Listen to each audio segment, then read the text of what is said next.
젠지와 강남 좌파에 대해서 말씀을 드릴게요. 우선 강남 좌파 말씀드리고, 젠지 세대가 요즘 우경화 보수한다는 얘기가 많잖아요. 젠지 세대가 우경화하고 보수화한다고 얘기하는 게 맞는 건가? 누구 마음대로 그렇게 막 우경화 보수화 이런 얘기를 하는 건가? 응? 누구 마음대로. 그래서 강남 좌파 얘기하고, 그 다음에 민주주의가 시작이 어느 나라에서부터 시작이 됐는가, 이게 뜬금없이 또 민주주의하고 무슨 상관인지, 강남 좌파랑 젠지 우경화가 무슨 상관인지 뜬금없지만 얘기를 하고요. 그 다음에 메슬로우의 욕구 5단 개설, 고등학교 때 다 들어봤던 내용인데 대학교 심리학에서도 나오는 내용이 있죠. 요건 또 무슨 관련이 있다고 또 얘기를 하는 건지, 강남 좌파하고 또 젠지는 도대체 젠지가 얼마나 억울한 건지, 그거를 적나라하게 보여주는 비교표를 하나 보여드릴 거고요. 그래서 전체적으로 이게 어떤 의미이고 정부하고 정치권은 뭘 해야 되느냐, 그런 얘기를 할 거고, 제일 마지막에 이거에 대한 제 작은 해결책을 말씀을 드릴 건데, 완벽한 해결책은 아니고요. 그냥 생각을 시작하는 정도의 얘기다, 이렇게 좀 생각해 주시면 좋을 것 같고, 그 다음에 캄보디아 사태 있었잖아요. 캄보디아 사태도 결국은 이것 때문에 지금 일어난 사건이다, 근본 원인은 이것이다, 그런 건데 말씀을 드려볼게요. 먼저 민주주의 시작에 대해서 먼저 얘기할게요. 민주주의가 저번에 지정학 얘기했어요. 지정학 영어 얘기하면서, 러시아는 벽이 없다. 이 지도를 다시 한번 보여드릴게요. 러시아는 벽이 없는 게 문제다. 경계가 없는 게 문제다. 어떤 경계? 이런 산맥. 나라가 안정이 되려면은 그 경계가 바다까지 나아가든지 산맥까지 나아가야 그 경계가 안정이 되는 거예요, 그 나라가. 근데 러시아는 여기 제일 중요한 왼쪽, 여기 엄청난 그 경계 선이 있잖아요. 산맥이 없어. 이거를 그렇기 때문에 산맥이 있으면은 방어하는데 큰 어려움이 없는데 산맥이 없다. 그래서 이런 나라들은 산맥까지 나아가야 안정이 되는 거야. 그래서 산맥까지 가려는 노력을 계속하는 거야. 아니면 바다까지 가려고는 노력을 하는 거고. 그래서 자꾸 러시아가 침공, 위협 세력이 되는 거예요, 서해안한테. 그래서 해안 세력과 대륙 세력에 대한 용어는 저는 참 불만이 많다는 얘기가 이거예요. 그에 대한 얘기를 안 해주니까, 이게 이런 산맥까지 나아가고 바다까지 나아간다, 이 내용이 중요한 건데 그런 얘기는 안 해주고, 하여튼 민주주의가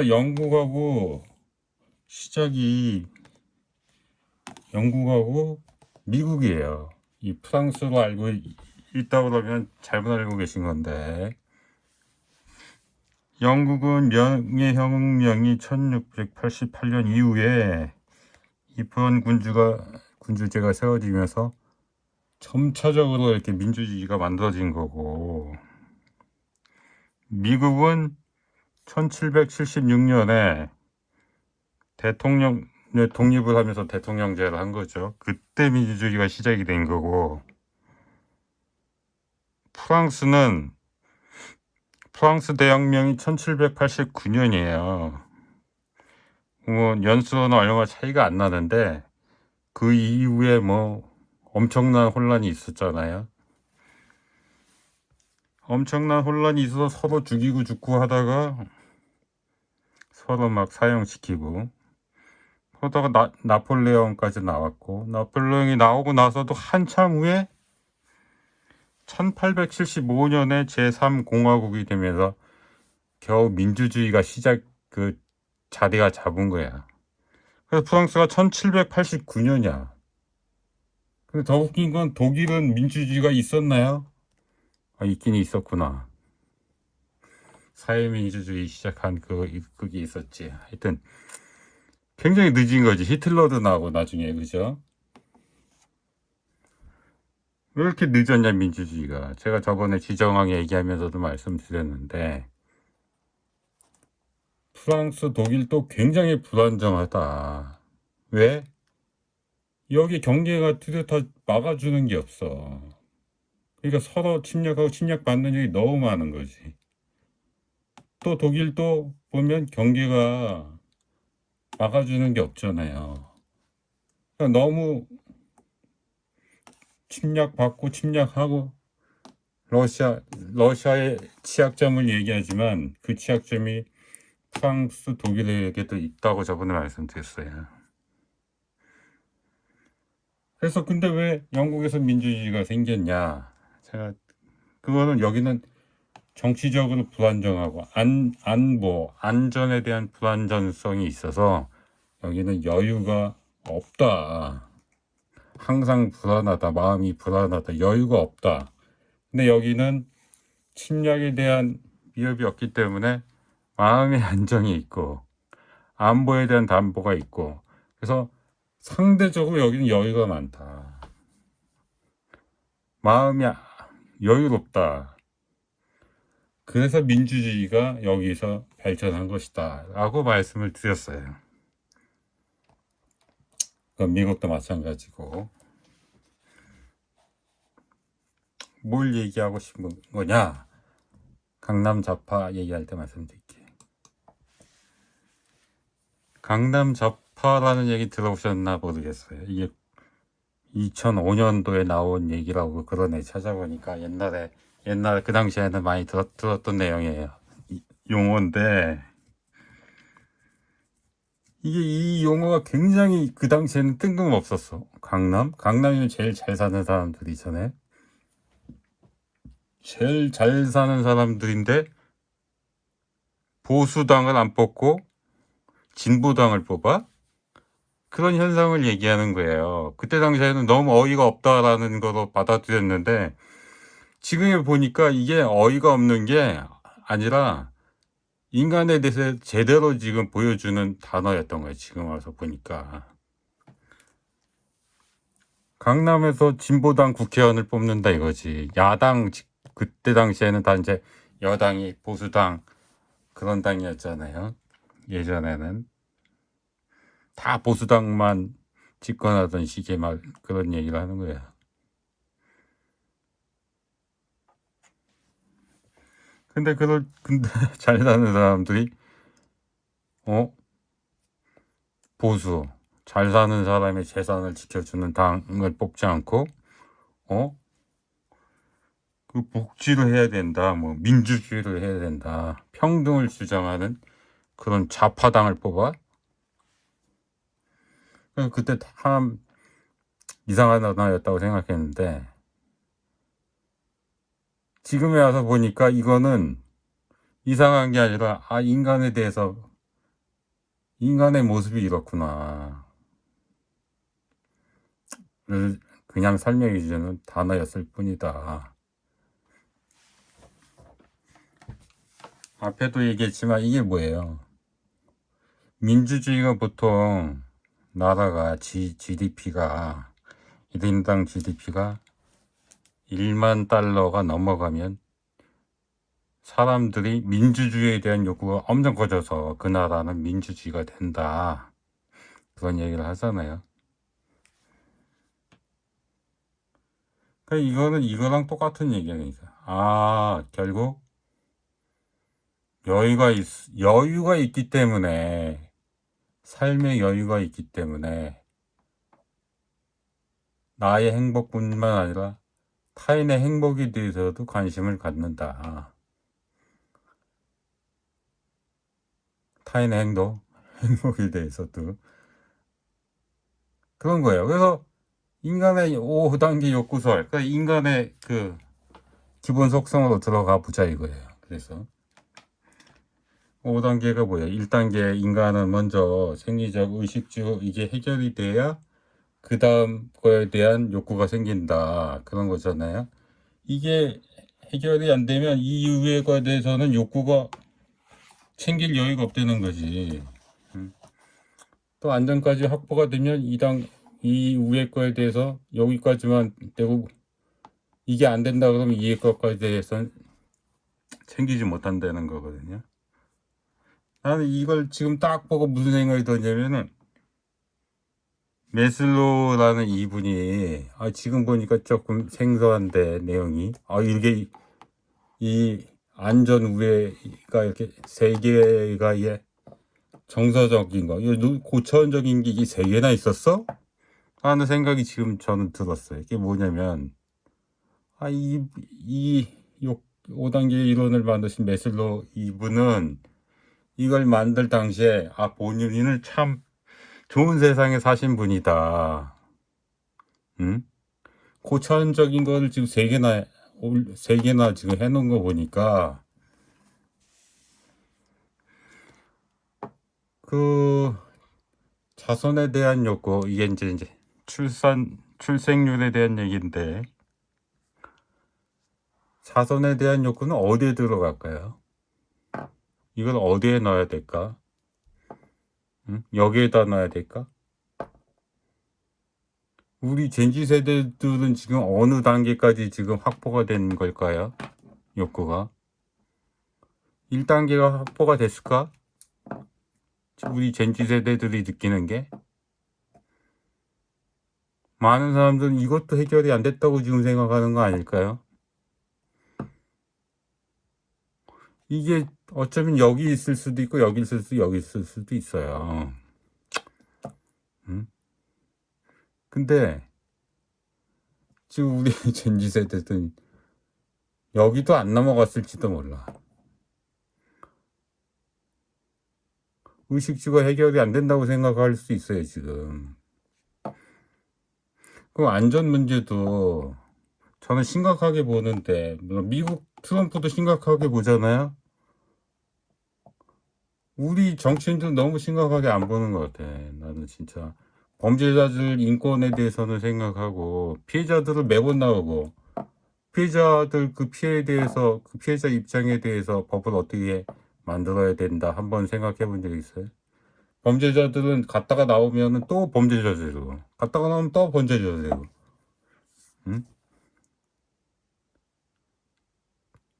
살인자가 들어갔다 나오고 10년 받고 들어갔다 나오고 또 살인 저지르고 피해자는 죽으면 끝인데 피해자 입장에서 이게 법을 만들 시기가 온 것 같은데 내 생각으로는 피해자 입장에 의거해서 형법을 만들 필요가 있다.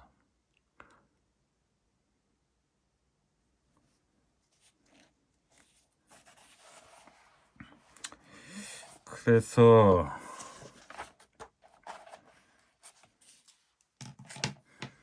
우리 강남 좌파하고 젠지로 한번 비교볼게요. 우리 강남 좌파 형님들은 아니에요. 제가 강남 같은 세대이긴 한데 형님이라고 할게요. 다 잘 나가신다고 치고 그분들은 여기 있는 거죠. 이것도 뭐 이 사이에 어디에 있을 수 있어요. 여기에 있을 수도 있겠는데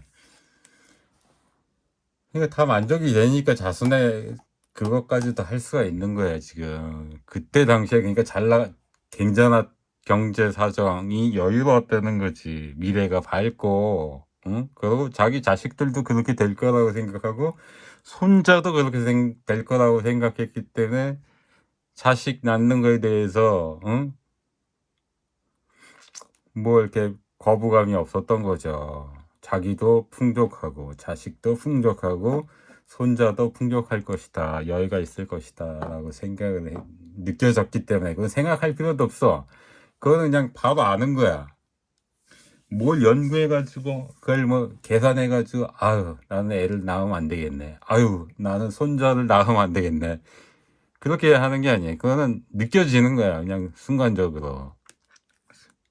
순간적으로 오는 안전에 대한 위협? 뭐 이런 거와 똑같은 거예요.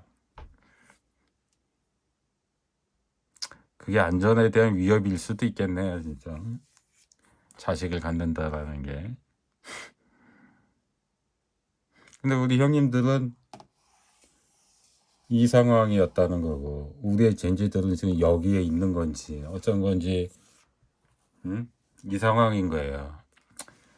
여기에 있는 분들은 그러니까 여유가 있고, 삶이 밝고, 긍정적이고, 그런데 여기에 있는 우리 젠지 세대를 보수화하고 있다, 우경화하고 있다, 이런 식으로 얘기를 하면 안 된다는 거야. 우리 강남 좌파 형님들, 젠지도 한번 비교해 볼게요.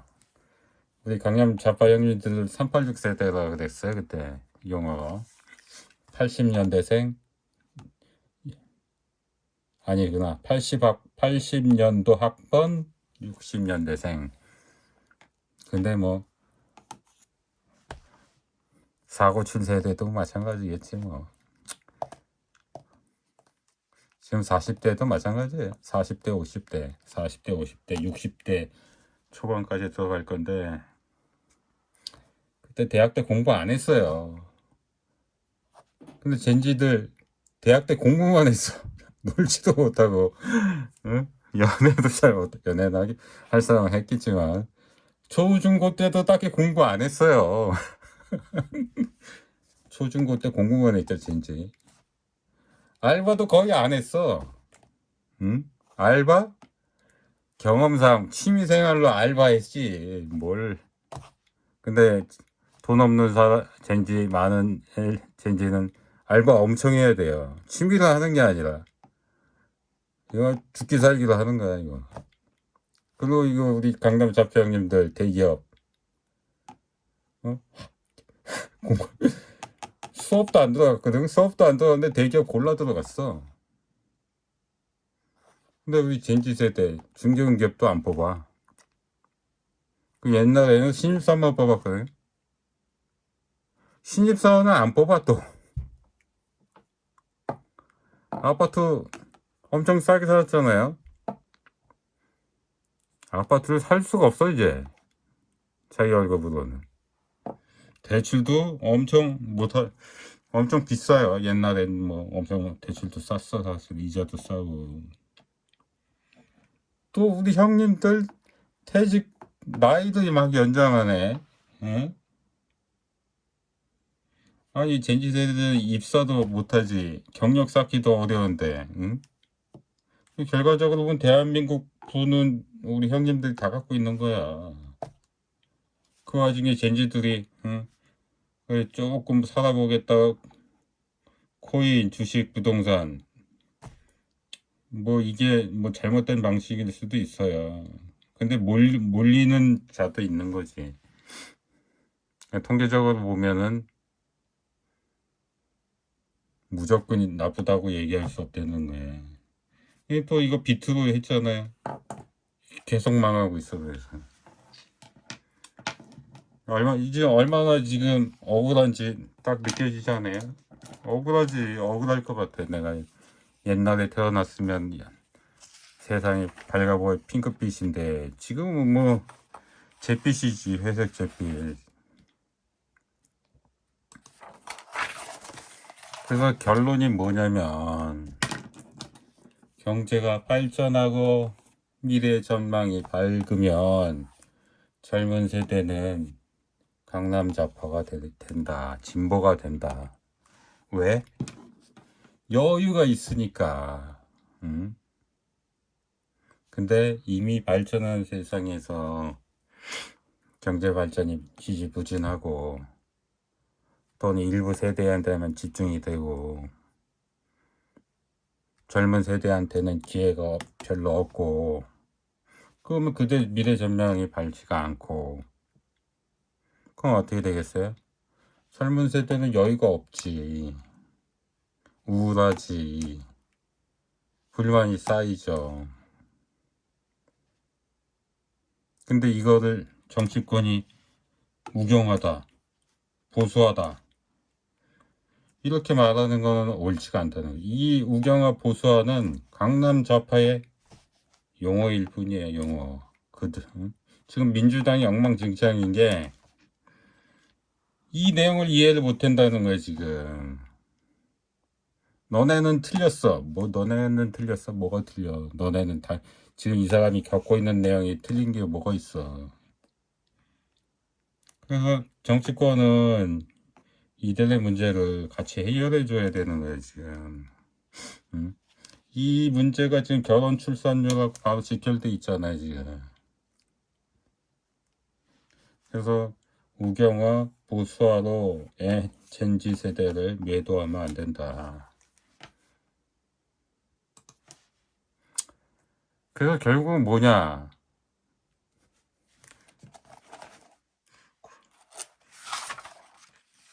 그 미얀마하고 저기 캄보디아 사건이 사기 사건이 있었잖아요. 스캠 캠프. 그것도 이것 때문에 이제 발생하는 거예요. 이것 때문에 결국 일자리가 없다는 게 문제예요. 일자리가 없다.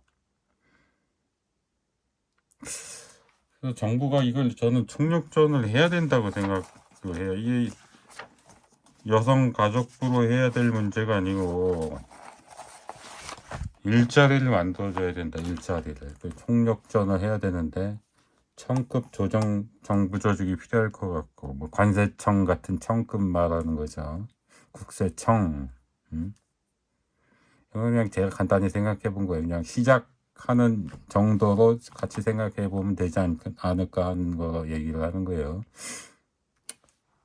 직업군인을 이제 미군이 떠나면 직업군인을 그만큼 채용을 할 수가 있죠.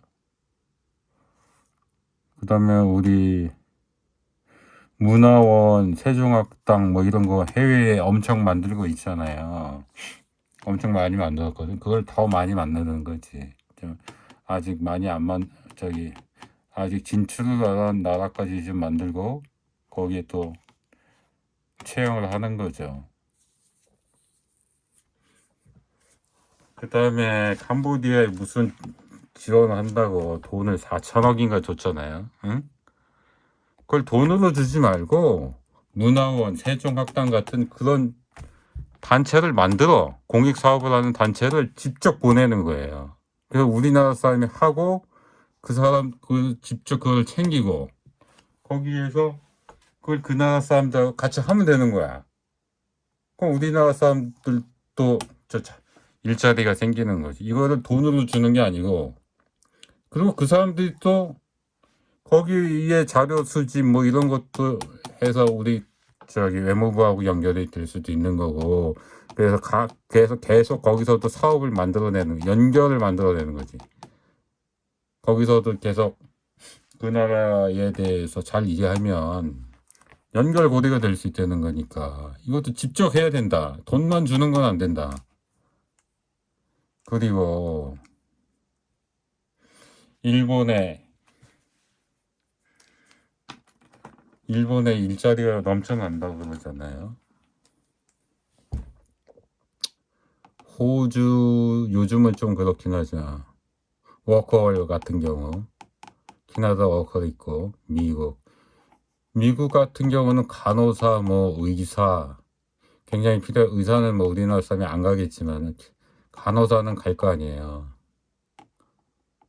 이런 거를 각 수요에 맞게 별도 교육을 시켜가지고 최대한 보내야 돼. 우리나라 뭐 사람도 없는데 그런 소리 하면 안 되고 젠지 이게 무조건 그리고 어차피 여기 갔다 오면은 평생 사는 거 아니에요. 평생 사는 거 아니기 때문에 적극적으로 보내도 돼. 응? 가서 뭐 고급 인력이 빠져나고 이런 거가 아니고 그런 염려를 크게 할 필요가 없어. 어차피 돌아오는 사람들이야. 저 오래 살다 올 수도 있겠지만 뭐 보통 워커는 1년이고 조금 길게 가면 뭐 4년이고 아마 그런 거일 수 있을 거예요. 약간 조금 전문직 이런 거면. 캐나다, 미국 같은 경우는 뭐 수리하는 그런 거가 엄청 비싸다면서 고치는 사람이 없어서 응? 이런 것도 이 사람들이 참 그 어디 가려운데 긁어줄 수 있는 그런 걸 우리가 찾으면 엄청 많을 거예요. 왜냐하면 인건비가 비싸기 때문에 AES 이런 쪽은 엉망진창이라 AES 이런 쪽은 엉망진창이라 그러지. 우리나라는 그런 거가 하대를 받고 월급도 별로 안 주니까 안 하는 거지만 이쪽에 가면은 연봉 2억은 받을 거야. 2억. 그만큼 비싸다는 얘기를 들었는데 사람도 없고 그래서 적극적으로 이걸 보낼 필요가 있다. 최소한 10,000명씩은 보내야 돼. 10,000명씩. 일본에서도 우리가 하여튼 수요에 맞게 보내면 얘네들이 좋아하는 수준으로 또 그런 방면으로 보내면 10,000명씩은 갈 수 있어. 내가 볼 땐 10,000명씩은 직업군이나 한 20,000명 이제 미군 줄어든 게 20,000명 되니까 이거는 내가 생각을 대충 생각한 건데 이거는 뭐 심각하게 고려해서 얘기하는 건 아니고 퇴직 기한이라든가 아니면 퇴직이라든가 이걸 신입사원하고 연계를 하게 하는 무슨 방법이 있지 않을까. 하여튼 정부 총력전이 필요하다. 젠지 일자리 만들어주는 거에 대해서 일자리청이 필요하다. 일자리청 젠지 일자리청 이상입니다.